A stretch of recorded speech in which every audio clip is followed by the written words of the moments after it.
నా పరిస్థితి ఇలా ఎందుకు అయిపోయిందో తెలియాలంటే, ఇది తిరుపతిలో డే 1లో పార్ట్ 3 అనమాట. వరాహ స్వామి టెంపుల్‌లో దర్శనం చేసుకున్నాక పక్కనే వెంగమాంబలో అన్నప్రసాదం తినడానికయ్యి బయలుదేరిపోయామనమాట. చక్కెర పొంగలి, వడలు అండ్ 2 కర్రీస్, ఒక పచ్చడి కొబ్బరి చట్నీతో పెట్టారు ఫస్ట్. ఆ తర్వాత సాంబార్ రైస్ అండ్ రసం కూడా పెట్టారనమాట.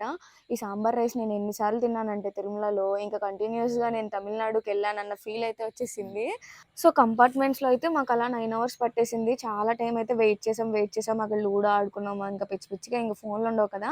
సో, ఫైనల్‌గా దర్శనం చేసుకొని బయటకొచ్చి ఆ ఫోన్లు తీసుకున్న తర్వాత బయటకొచ్చి బయట అలా చూస్తా ఉండిద్ది. అసల ఆ లోపల ఆ దేవుడిని చూసిన ఫీలింగ్ అవంతా కూడా గూస్ బంప్స్.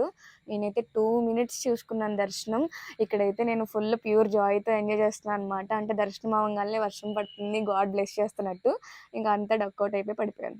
ఇంకా మోర్ వీడియోస్ చూడడానికి ఫాలో చేసి వెయిట్ చేసేయండి.